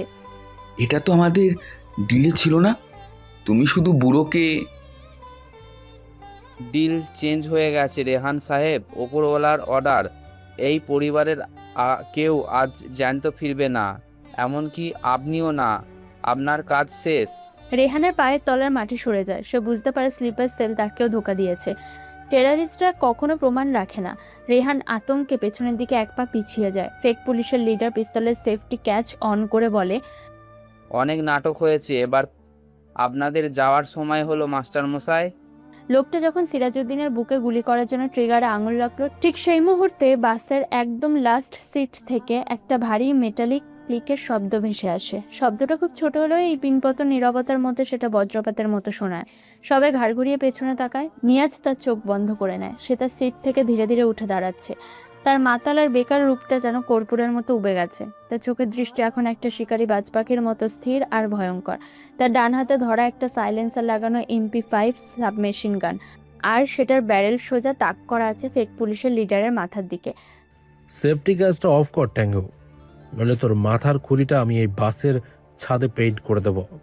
সিরাজউদ্দিন, রেহান, আমিনা, বাসের সবাই যেন পাথর হয়ে গেছে। তাদের চোখের সামনে দাঁড়িয়ে থাকা এই কালো পোশাকের লোকটা কে? এই কি তাদের সেই ঘেন্না করে নেশাখোর ছেলেটা? লুবনা দুহাতে নিজের মুখ চেপে ধরে ফুপিয়ে কাঁদছে। সে জানে এই বাসের ভেতর এখন আর কোনো বেকার ছেলে নেই। এখানে এখন দাঁড়িয়ে আছে ভারতের সবচেয়ে এলিট স্পেশাল ফোর্সের একজন মেজর। খেলাটা মাত্র শুরু হলো, কিন্তু ফেক পুলিশের লিডার ভয় পাওয়ার বদলে হঠাৎ করে হু হু করে কুৎসিতভাবে হেসে ওঠে। রেহান স্যার, আপনার বাড়ির এই গাঁজাখোর তো দেখি খেলনা বন্দুক নিয়ে হিরো সাজতে চাইছে। একে কি আপনি প্ল্যানের কথা বলেননি? বাসের সবাই চমকে লিডারের দিকে তাকায়। রেহান স্যার? একটা জঙ্গি রেহানকে স্যার বলে ডাকছে কেন? ঠিক তখনই রেহান তার সিট থেকে খুব শান্তভাবে উঠে দাঁড়ায়। তার মুখের সেই ভয় পাওয়া ভদ্র ছেলের অভিনয়টা আর নেই। সেখানে এখন একটা ক্রূর ঠান্ডা হাসি। রেহান নিজের ইস্ত্রি করা পাঞ্জাবির পকেট থেকে একটা চকচকে 9mm গ্লক পিস্তল বের করে। খেলনা নয় লিডার, ওর হাতের ওই MP5টা আসল। তবে ওটা চালাতে যে কলিজা লাগে সেটা এই নেশাখোরের নেই। ওটা জাস্ট ভয় দেখানোর জন্য। রেহান, তোর হাতে বন্দুক কেন বাবা? আর এরা তোকে স্যার বলছে কেন? কারণ এদের বেতনটা আমার হাত দিয়েই যায় বড় আব্বা। আপনারা টিভিতে যাকে স্লিপার সেল বলেন, আমি তাদের ফাইন্যান্সিয়াল হেড। আমার সিগনেচার ছাড়া এদের একটাও গুলিও কেনা হয় না। পুরো বাসের ভেতর যেন বাজ পড়ে। জালালউদ্দিন নিজের কানকে বিশ্বাস করতে পারছেন না। ফরিদা আর আমিনা পাথর হয়ে গেছে। দাদির হাতের তসবিহ মাটিতে পড়ে গেছে। রোহান, তুই পাগল হয়ে গেছিস? তুই এসব কি বলছিস? এরা তো জঙ্গি, তুই এদের সাথে? রেহান জালালউদ্দিনের দিকে বন্দুকের নলটা সামান্য ঘুরিয়ে বলে, জঙ্গি নয় আব্বা, এরা আমার ইনভেস্টমেন্ট। আর বড় আব্বা আমার সেই ইনভেস্টমেন্টের মাঝখানে চলে এসেছিলেন। উনি আমার স্টাডি রুমে ঢুকে ব্যাংকের কিছু গোপন ফাইলিংয়ের ফাইল দেখেছিলেন।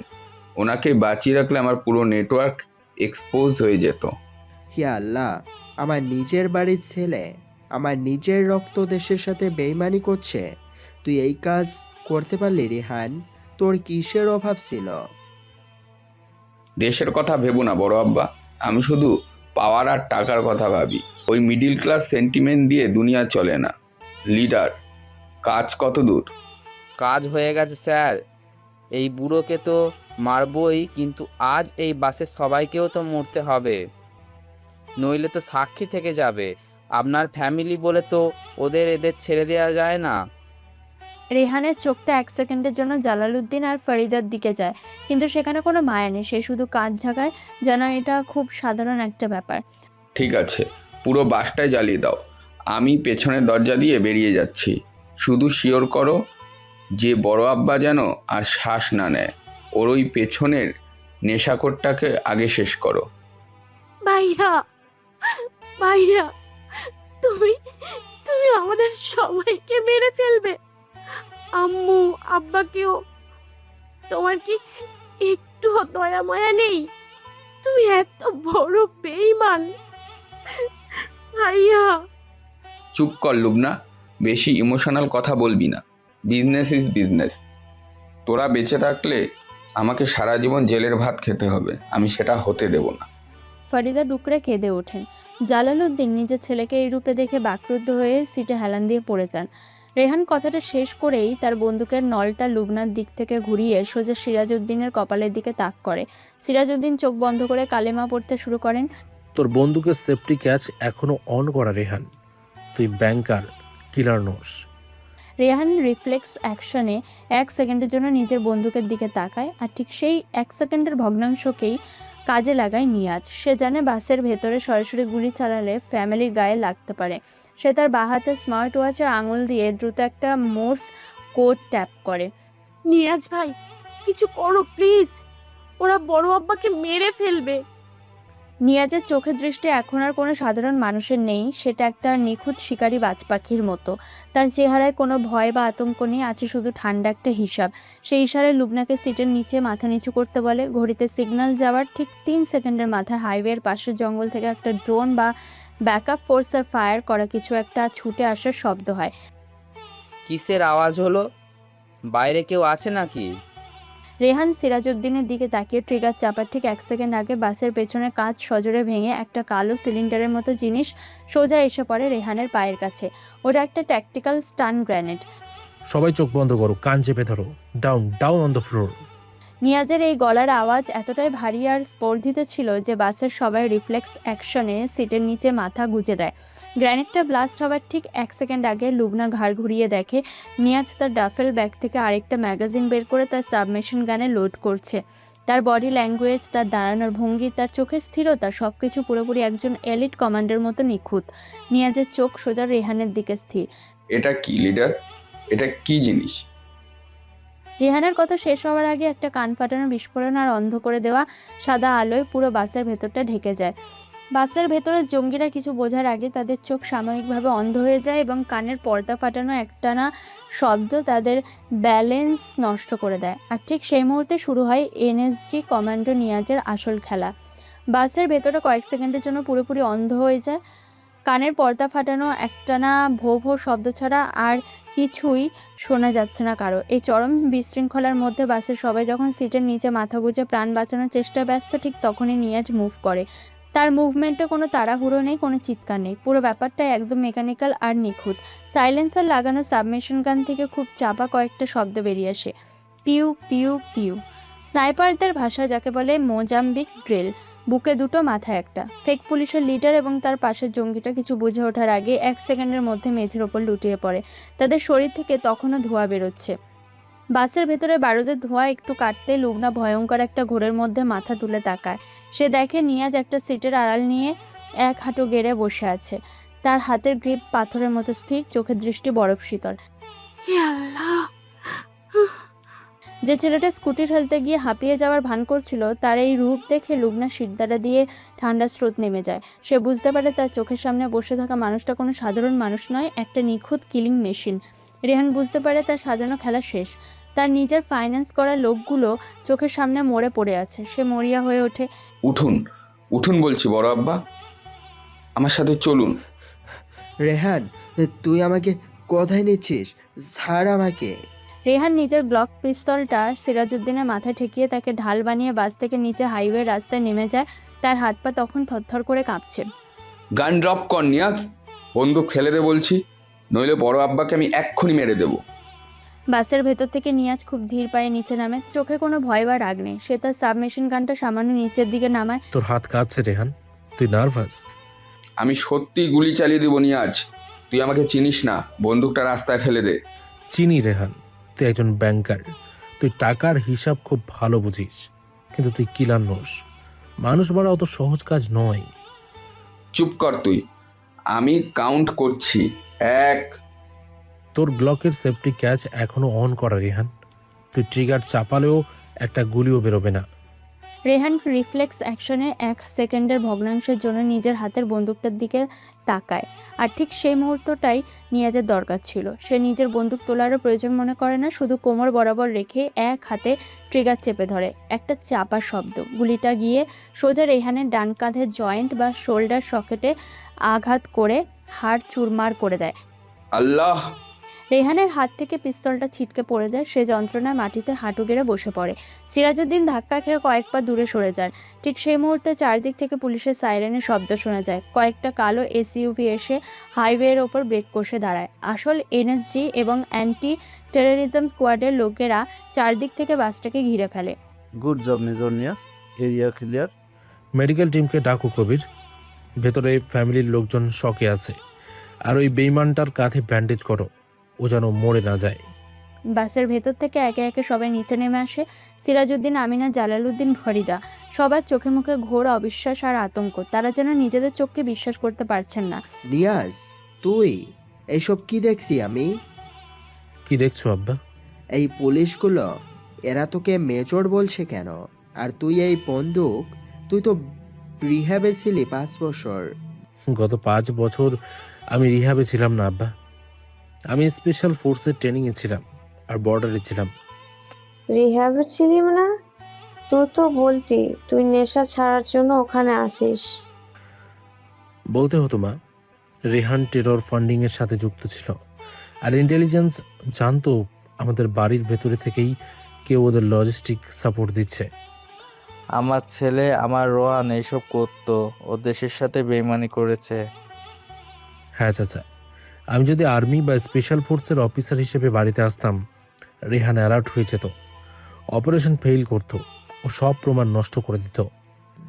তাই বলে তুই এমন একটা রূপ ধরলি, দিন রাত আমার বকা শুনলি, পাড়ার লোকের গালমন্দ শুনলি। একটা নেশাখোরকে কেউ পাত্তা দেয় না আব্বা। সে রাতে বেরোতে রাস্তায় পড়ে থাকলেও কেউ সন্দেহ করে না। ইট ওয়াজ দ্য পারফেক্ট ক্যামোফ্লেজ। আমি চোখের সামনে ছিলাম কিন্তু সবার কাছে অদৃশ্য ছিলাম। সিরাজউদ্দিন অপরাধ বোধে মাথা নিচু করে নেন। তার দু চোখ বেয়ে জল গড়িয়ে পড়ে। যে ছেলেকে তিনি গত কয়েক বছর ধরে ঘেন্না করেছেন, সে আসলে একজন স্পেশাল ফোর্সেস মেজর। আমি তোকে কত ঘেন্না করেছি নিয়াজ, কত অপমান করেছি। তুই আমাকে ক্ষমা করে দে বাবা। ক্ষমা চাওয়ার কিছু নেই আব্বা, তুমি বাবা হিসেবে ঠিকই ছিলে। চলো এখন বাড়ি চলো, তোমার প্রেশারের ওষুধ খাওয়ার টাইম পড়েছে। মেডিকেল টিম সিরাজউদ্দিন আর বাকিদের চেক আপ করতে শুরু করে।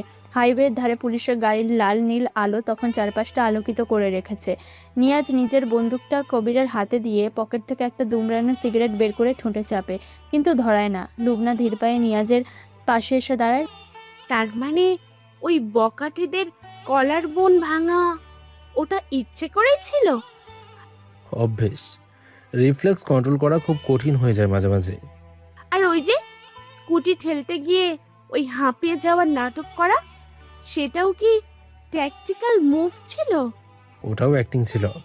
বেকারদের তো এনার্জি কম থাকে, তাই না? আর ওই যে মাতাল হয়ে টলতে টলতে আমার গায়ে পড়াটা, ওটাও কি ট্যাকটিক্যাল মুভ ছিল মেজর সব? নিয়াজ ঠোঁটের কোণে সেই পুরনো বোকা বোকা হাসিটা হাসে, কিন্তু এবার তার চোখে একটা অদ্ভুত গভীরতা। ওটা ট্যাকটিক্যাল ছিল না, ওটা গ্র্যাভিটি ছিল, আর এটুকু দুর্বলতা। লুবনা চোখ নামিয়ে নেয়, তার মুখে একটা স্নিগ্ধ হাসি ফুটে ওঠে। ঠিক তখনই কবির একটা সিল করা কালো ফাইল নিয়ে নিয়াজের কাছে এসে দাঁড়ায়। মেজর, তোমার ছুটি শেষ। মানে আমার তো এখনো 1 সপ্তাহ লিভ বাকি। দিল্লি থেকে ডাইরেক্ট পিএমও অর্ডার এসেছে, এই নাও ফাইল। নিয়াজ ফাইলটা হাতে নেয়। ফাইলের ওপর অশোক স্তম্ভের সোনালি লোগো জলজল করছে। সে ফাইলটা খুলে চোখ বোলায়। এসপিজি, আমাকে ওখানে কেন? প্রাইম মিনিস্টারের স্পেশাল প্রোটেকশন গ্রুপের চিফ টেকনিক্যাল গার্ড হিসাবে তোমার ট্রান্সফার হয়েছে। কাল সকালেই প্রধানমন্ত্রীর কনভয়ে জয়েন করতে হবে। এত হঠাৎ করে? The specifically armed for the host of NSG. তোমার মতো শ্যাডো অপারেটরদের তাদের দরকার major. Pack your bags. Niaz ফাইলটা বন্ধ করে একটা দীর্ঘশ্বাস ফেলে। সে লুবনার দিকে তাকায়। মনে হচ্ছে ড্রেনে পড়ে থাকার দিন শেষ। দেশের সবচেয়ে সুরক্ষিত মানুষের পাশে দাঁড়াবে তুমি। সাবধানে থেকো মেজর সাহেব। রাতের অন্ধকার পাহাড়ি হাইওয়েতে পুলিশের গাড়ির লাল নীল আলো নিয়াজের মুখের ওপর এসে পড়ছে। সে পকেট থেকে লাইটার বের করে সিগারেটটা ধরায়, ধোঁয়া ছাড়ে শূন্যে। সে আর কোনো নেশাখোর বেকার ছেলে নয়, সে এখন দেশের সবচেয়ে ক্ষমতাধর ব্যক্তির ছায়া, ব্ল্যাক ক্যাটসের এক নীরব পাহারাদার।